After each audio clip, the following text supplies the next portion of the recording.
Dalam nama Bapa dan Putra dan Roh Kudus. Amin. Ya Allah, melalui Yesus Kristus Putramu, Engkau telah menggenapi karya penyelamatanmu. Kami mohon, anugerahkanlah Roh-Mu kepada kami, agar kami dapat menerima pengajaran Putramu yang akan menuntun kami sampai kepadamu.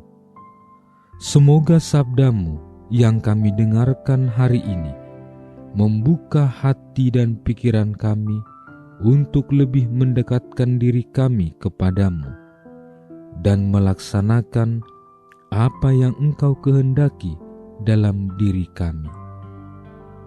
Engkau kami puji kini untuk selama-lamanya. Amin.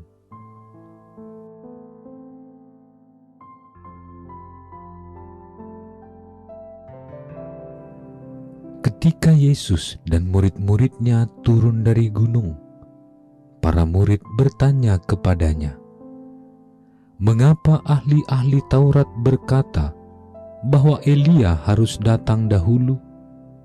Yesus menjawab, "Memang Elia akan datang dan memulihkan segala sesuatu. Dan aku berkata kepadamu, Elia sudah datang, tetapi orang tidak mengenal dia dan memperlakukannya menurut kehendak mereka. Demikian pula Anak Manusia akan menderita oleh mereka." Pada waktu itu, mengertilah murid-murid Yesus bahwa ia berbicara tentang Yohanes Pembaptis. Demikianlah sabda Tuhan. Saudara-saudari terkasih, kebanyakan orang belum siap untuk suatu proses perubahan atau pembaharuan. Orang lebih nyaman dengan zamannya, lebih nyaman dengan zonanya. Kemungkinan orang yang dimaksud adalah diri kita sendiri. Ada orang akan terusik jika ada yang melakukan pembaharuan. Bahkan kenyataan ini terjadi pula dalam kehidupan dan dinamika menggereja kita. Bacaan Injil hari ini menampilkan dua tokoh penting dalam sejarah keselamatan manusia. Dua tokoh yang terus-menerus menyuarakan kebenaran dan pembaharuan dalam hidup. Tokoh pertama adalah Elia. Dia adalah tokoh yang berani menyuarakan kebenaran tanpa takut dengan risiko apapun yang ia terima. Dia mengajak orang, terutama pemimpin bangsa pada masa itu, untuk terus bertobat dan memperbaiki diri mereka. Dia selalu mengajak orang untuk selalu dekat dengan Tuhan, karena bersama dengan Tuhan ada harapan dan sukacita dalam hidup. Seruan ini bagi mereka yang jauh dari Tuhan dan hidup tidak benar menjadi sesuatu yang menyakitkan, sangat mengganggu kebiasaan hidup mereka. Tokoh kedua adalah Yohanes Pembaptis. Ia adalah sosok yang dikenal keras dalam mengkritik kehidupan orang-orang pada zamannya. Akibatnya, Yohanes Pembaptis ditangkap, dipenjara, bahkan dipenggal kepalanya karena menyuarakan kebenaran dan perubahan. Saudara-saudari terkasih, dua tokoh dalam Injil hari ini berani menyuarakan kebenaran, berani mengambil risiko apapun demi menyuarakan suara kenabian.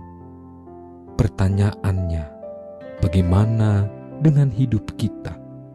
Beranikah kita mengambil risiko menyuarakan warta kenabian dalam hidup ini?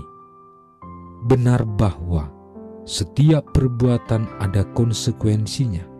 Begitu juga yang akan kita terima jika kita menyuarakan kebenaran.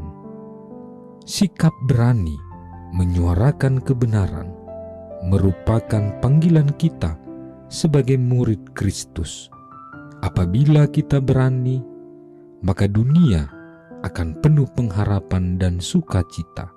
Maka tugas kita sebagai murid Tuhan adalah berani untuk terus menyuarakan suara-suara kenabian dalam kehidupan ini.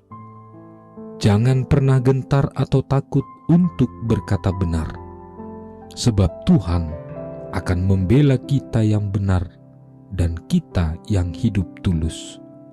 Sebab tugas kita adalah menjadi corong kebenaran Allah dan menjadi orang baik dan benar dalam hidup. Saudara-saudari terkasih, kita harus terus-menerus berusaha menghidupi suara kebenaran Tuhan dalam hidup ini. Karena itu adalah panggilan kita sebagai murid-murid Kristus. Melalui pembaptisan yang telah kita terima, kita dipanggil untuk berani menjadi saksi Kristus, yakni tetap menjadi orang-orang yang terus menyuarakan kebenaran sebagai suara Tuhan lewat sikap dan cara hidup. Selama masa Advent ini, masa penantian kelahiran Tuhan, kita dipanggil untuk mempersiapkan diri, bertobat sebelum menyambut Sang Mesias yang akan datang. Pertobatan yang bisa kita upayakan salah satunya ialah membangun sikap keberanian, menyuarakan kebenaran, menebarkan kebaikan di tengah-tengah masyarakat atau komunitas di mana kita tinggal. Semoga kita dimampukan dengan berkat dan rahmat-Nya. Tuhan memberkati.